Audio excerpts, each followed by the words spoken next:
Bonjour bonnes gens. Alors aujourd'hui un angle de vue différent parce que en fait ça c'est ma grosse main.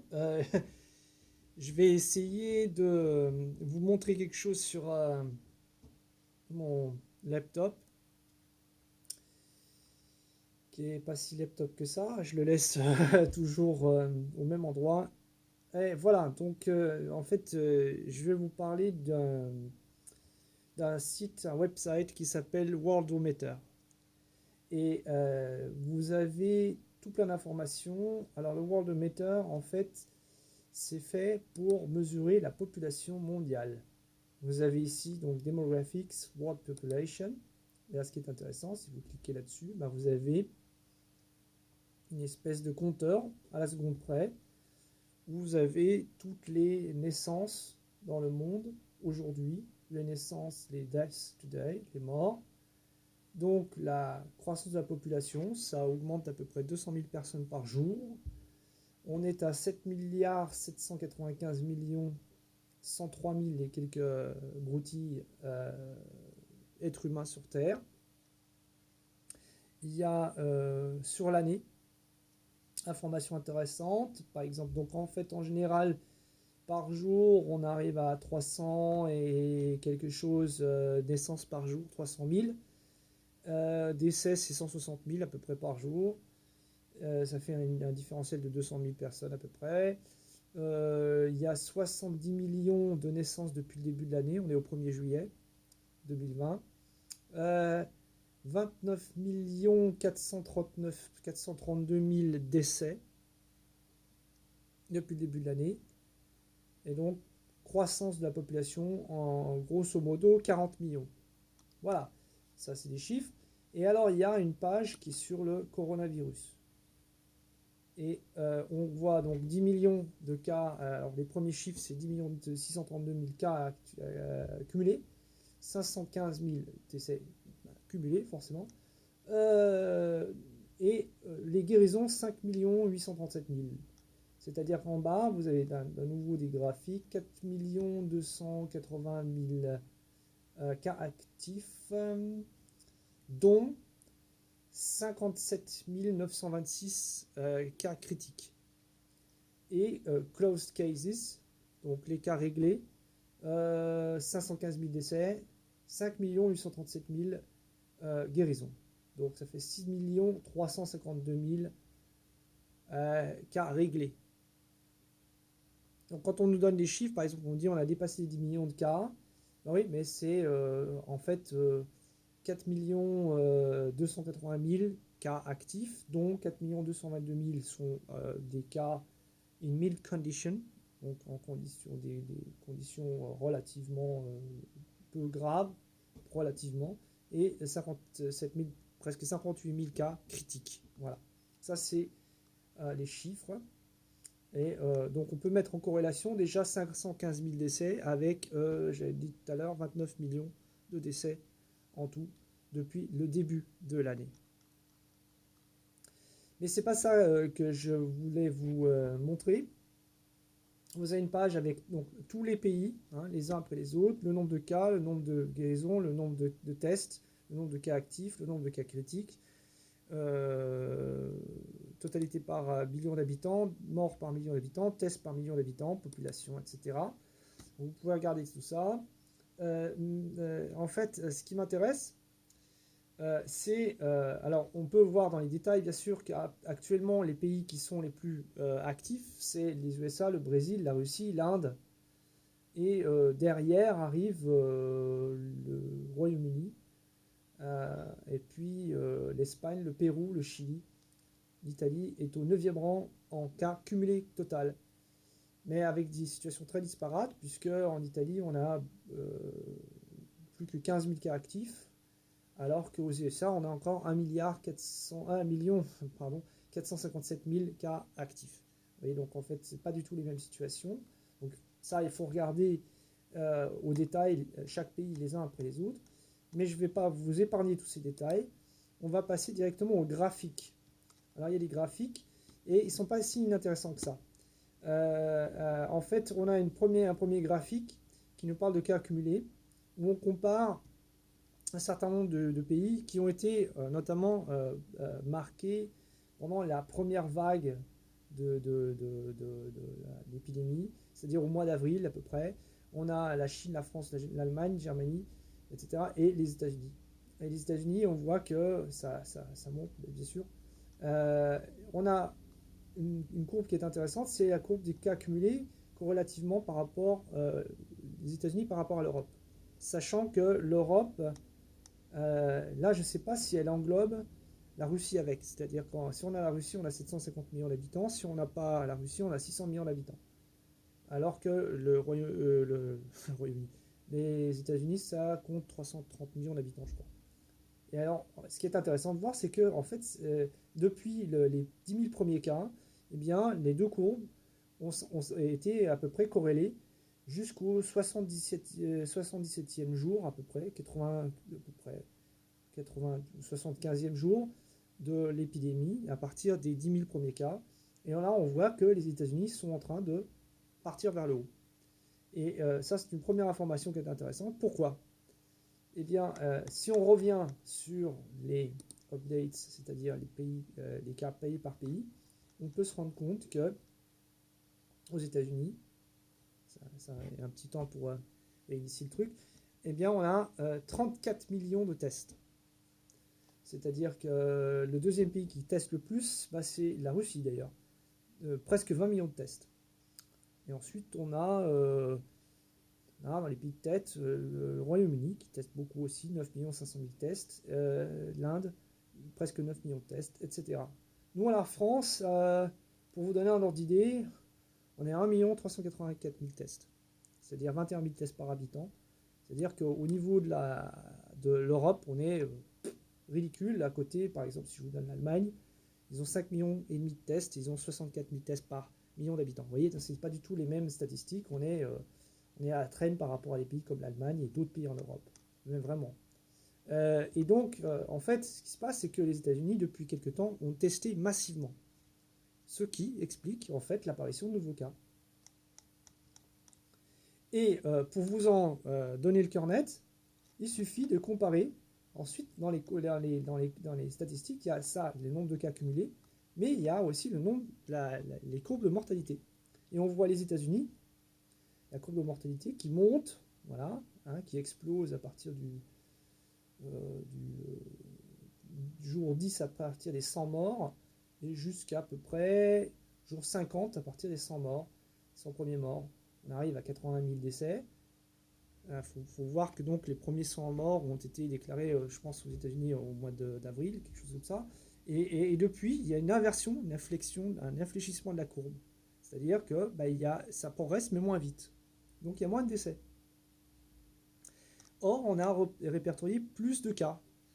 Une accélération des cas déclarés. Pourquoi? C'est parce qu'on teste plus.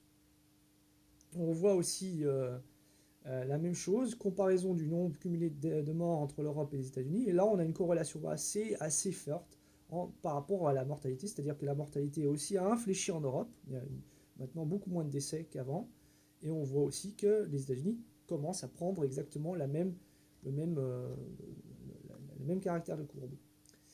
Et il y a aussi des choses qui sont assez intéressantes, c'est-à-dire par exemple le nombre de cas par jour. C'est-à-dire ici, on a eu pendant donc tout le mois d'avril, on va dire, un nombre de cas. Donc il y avait l'Europe, les États-Unis et la Chine, enfin certains pays en Asie qui étaient massivement touchés. Et on avait une oscillation avec un effet hebdomadaire, cyclique, où on oscillait entre à peu près 70 000 et 90 000 cas. On a ça pendant début avril jusqu'à, je dirais, mi-mai, à peu près, mi-mai, voilà. Donc là, on a 1, 2, 3, 4, 5, 6, 7 semaines qui se ressemblent. Et puis là, ça commence à monter. Pourquoi? Parce qu'on a donc le Brésil, et on a l'Inde, et on a la Russie qui rentrent en ligne de compte.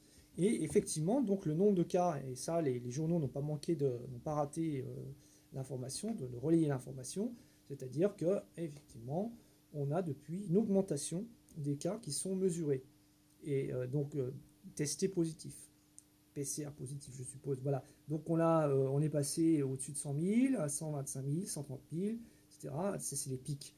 Et puis, il y a 2 semaines, c'était à 180 000, avec un point plus bas à 130 000. Et là, le dernier pic, il était à 195 000 et on est descendu hier, on était à 160 000. Vous voyez. Donc on varie entre 150, 160 et presque 200 000. C'est l'évolution. Donc on voit que le nombre de cas continue à augmenter. Les nombres de cas actifs, ils montent, mais on voit qu'il y a un petit tassement. Alors, il y a déjà eu des phénomènes de tassement, donc il faut attendre de voir si ça progresse. On est à plus de 4 millions de cas actifs, comme je l'ai dit tout à l'heure. Bien sûr, les guérisons, elles augmentent aussi, puisque alors il y a toujours un décalage, c'est-à-dire on le voit bien sur ce graphique-là, qui montre le nombre de nouveaux cas par rapport au nombre de nouvelles guérisons. Eh bien, on voit que le nombre de nouveaux cas a explosé, notamment dans le monde à partir du mois de mars. Logique. Ça a été d'abord l'Italie, puis ensuite les pays en Europe. Donc ça a augmenté, c'était passé si vous voulez, début mars à 2-3 000 cas, à 60-70 000 cas, nouveaux cas par jour, 80 000 cas, etc. Puis là, on est donc dans les 200 000. Et vous avez un rattrapage, c'est-à-dire la courbe verte, la courbe des guérisons, qui monte en décalage par rapport à ça. C'est-à-dire qu'en gros, vous avez la courbe verte rattrape, si vous voulez, le nombre de cas de la courbe orange, mais il faut attendre. En gros, si vous voulez, donc par exemple, début mai, vous avez à peu près le nombre de guérisons qui correspond au nombre de nouveaux cas qu'il y avait fin mars, début avril, vous voyez, à peu près un mois de décalage. Si bien que la courbe verte va augmenter, mais elle augmentera en décalage par rapport à l'augmentation de la courbe orange, puisqu'il faut bien sûr le temps de la guérison. Le nombre de cas critiques était monté jusqu'à à peu près 60 000 et il était redescendu au mois de mai, 45 000. Puis il y a eu 2 sauts. Il y en a eu un là, le 22 mai. Je crois que c'était une situation en Espagne, je crois qu'ils avaient réévalué des tests. Et puis il y a récemment, c'est le 22 juin, il y a eu, je crois, en Inde, il me semble, en Inde ou au Brésil, un saut de 2000 cas en un jour. La courbe des décès continue à augmenter. Mais par contre, ce qui est intéressant à voir, c'est les décès par jour. Et ce qui est là est frappant, c'est que vous avez donc un pic. On est à 7000, 8000 cas par... le pic est à le 17 avril, 8485 cas en une journée. Avec un phénomène hebdomadaire aussi, avec une oscillation comme ça, hebdomadaire. Et c'était redescendu à peu près entre 3 et 5 000. Et en fait, on est toujours entre 3 et 5 000 à peu près. Avec des petites variations. Mais en gros, on est... Alors qu'on pourrait s'attendre, puisque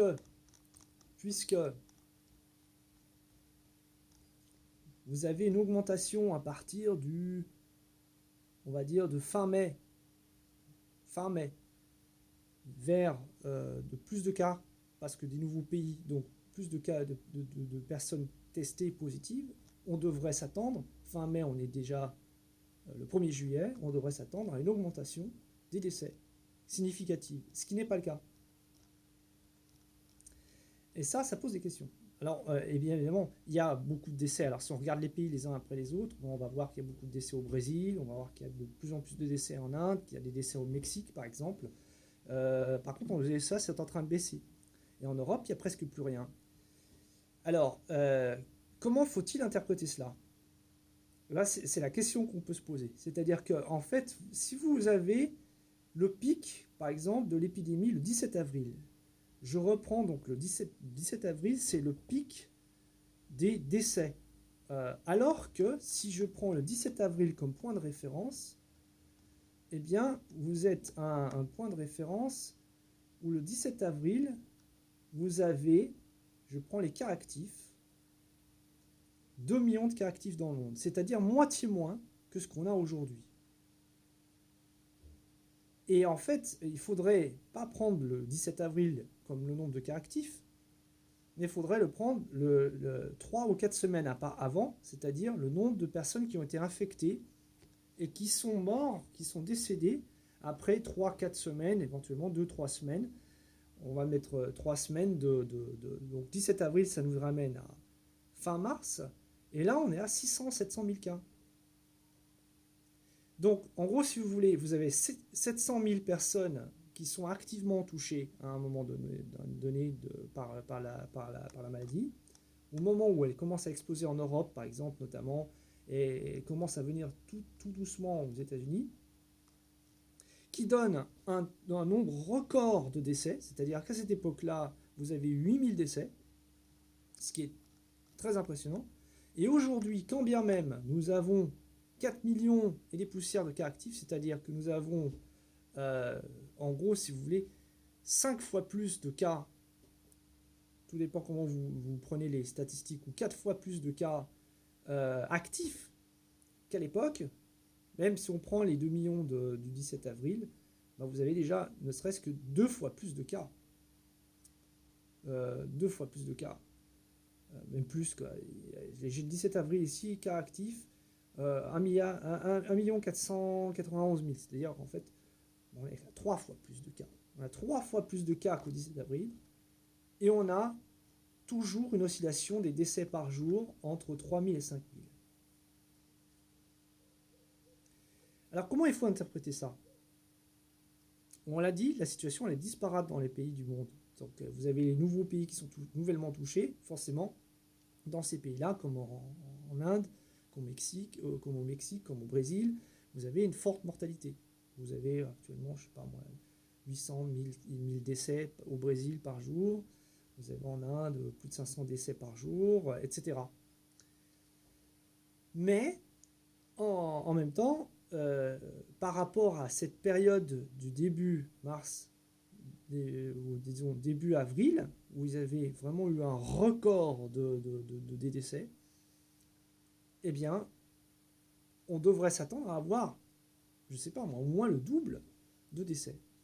C'est-à-dire qu'il semblerait, enfin, c'est les chiffres qui l'indiquent, que ce virus diminue en termes de virulence. En tout cas, c'est ce qu'on peut extrapoler de ces chiffres-là. Et donc, je renvoie à un article qui est paru en Italie, qui a été signé par 10 professeurs italiens, de la Lombardie notamment, des Milanais, des Génois, qui ont précisé que c'est exactement ce qu'ils observent. C'est-à-dire que le virus est en train de perdre sa virulence. Les gens sont infectés, mais ils perdent de la charge virale, etc. La question c'est, est-ce que ça va rester comme ça? Est-ce qu'on va avoir une recrudescence à partir du moment où le climat va se refroidir? Mais il y a quelque chose qui est assez paradoxal. Donc je reprends. En tout cas, on devrait s'attendre à avoir plus de morts, et on n'en a pas. Donc voilà, ça c'est une information déjà qui est assez en soi. Vous voyez, il faut souligner un paradoxe. Et pourquoi? Et poser la question pourquoi quelque chose est contraire aux attentes. C'est-à-dire, on a plus de cas et on a moins de morts. Et la deuxième chose qu'on peut faire, c'est comparer, par exemple. On va parler du climat, ou on va parler du refroidissement. Alors, il y a par exemple, l'Europe, c'est dans l'hémisphère nord. L'Amérique du Nord, on voit que actuellement, le Mexique est très touché. L'Amérique centrale, bon. Le Canada, ils ont enregistré pas mal de décès. Et puis surtout, les États-Unis ont enregistré beaucoup de décès. Et l'Amérique du Sud, on a le Brésil, on a l'Argentine qui a quand même un certain nombre de décès, mais surtout le Chili, 5600 décès. C'est-à-dire qu'en fait, le Chili, c'est l'extrême sud, et on devrait s'attendre à ce qu'il y ait soit plus ou soit moins de décès. Si on considère par exemple que le Chili sont en train de rentrer en hiver, on devrait avoir peut-être plus de décès. En tout cas, c'est paradoxal. On voit qu'il n'y a pas vraiment d'influence, ou c'est pas la seule influence directe sur le nombre de décès qu'on a. Voilà. Il faudrait faire des études plus affinées. Mais en tout cas, ça n'apparaît pas comme ça. La seule chose, c'est qu'on peut dire qu'en Océanie, ils sont en hémisphère sud, ils sont rentrés dans l'hiver, et que pour l'instant, il y a une recrudescence de cas en Australie. Il faut savoir qu'en Australie, on teste beaucoup aussi. Il y a 98 000 tests par million d'habitants, c'est-à-dire que effectivement, on teste beaucoup plus qu'en France, et même plus qu'en Allemagne. Et pourtant, on a 84 nouveaux cas, mais on n'a pas de décès. Donc, on devrait s'attendre à avoir des formes graves. Et on a 2 cas critiques en Australie actuellement enregistrés. Là, je vous donne les chiffres d'aujourd'hui. Un cas critique en Nouvelle-Zélande, et c'est tout. Donc en fait, et en Nouvelle-Zélande, il y a eu très peu de décès d'ailleurs. Donc le fait d'entrer en hiver ne semble pas, pour l'instant, avec l'état des connaissances actuelles, ne semble pas jouer un rôle prépondérant dans l'aggravation de la maladie, la gravité de la maladie. Et voilà, donc en fait, on est face à des phénomènes qu'on ne sait pas expliquer. Moi, enfin voilà, c'est pas inexplicable. Ce qu'on peut constater, c'est, et là, ce qui est vraiment massif d'ailleurs, c'est cette différence, ce différentiel par rapport à début mars, les infections début mars, le courant du mois de mars et du mois d'avril, où il y a eu donc principalement l'Europe et l'Amérique du Nord qui ont été contaminés, et où il y a eu des décès en masse, et actuellement, où on constate des décès aussi, mais on devrait s'attendre à, puisqu'il y a beaucoup plus de cas dans le monde, puisqu'il y a d'autres pays comme le Brésil, il y a quand même au Brésil, il y a 212 millions d'habitants, en Russie, il y a 145 millions d'habitants, 146 millions, en Inde, il y a 1,380 milliard d'habitants, donc on devrait s'attendre à avoir une explosion de décès, et on ne les a pas. Vous comprenez? C'est ça qui est un paradoxe. Et ce paradoxe ne s'explique pas uniquement par des phénomènes climatiques, mais peut-être que dans une semaine ou deux, les chiffres vont faire mentir, et peut-être qu'on aura une explosion des décès et en Russie et en Inde et au Brésil, c'est possible, ou au Chili, ou je ne sais pas où.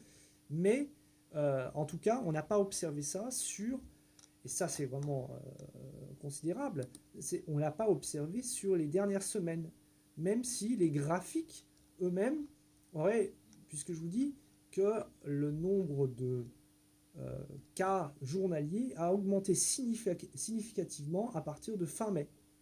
Donc il y a déjà un mois, 1, 2, 3, 4, 5 semaines. On a presque doublé le nombre de cas par jour, on les a doublés. Et pourtant, et donc on a triplé le nombre de cas actifs depuis le 17 avril, vous voyez, eh bien, on n'a pas de décès. Au contraire, on a moins de décès qu'au 17 avril. On en a, si vous voulez, 2 fois moins, ou quasiment 2 fois moins. On oscillait entre 6 et 8 000, et on oscille entre 3 et 5 000. Donc c'est pas explicable, en tout cas, c'est un paradoxe qui apparaît vraiment. Voyez. Les chiffres, bon après on peut les manipuler comme on veut bien sûr, mais ça c'est des statistiques qui sont cumulées sur tous les pays mondiaux, donc je pense in fine, il y a même s'il y a des correctifs, certains pays auraient tendance à peut-être à tester, je ne sais pas moi, dès qu'il y a une toux, puis d'autres à pas tester. En France, on n'a pas vraiment testé beaucoup. Vous voyez, bon, après, ça s'équilibre. Si on prend un nombre conséquent de pays dans le monde, ça peut s'équilibrer. Mais en tout cas, il y a un paradoxe. Vous voyez, et on peut le constater. Les chiffres sont là, ils ne mentent pas. Vous voyez, les faits sont têtus. Les faits sont têtus. Donc, je vous laisse réfléchir à ça. Notamment le fait que, justement, les professeurs italiens, le professeur Zangrillo, le professeur Clementi et d'autres professeurs ont signé un papier, 10 professeurs en tout, donc c'est pas quand même déjà, vous voyez, c'est quand même pas rien, ont signé un papier,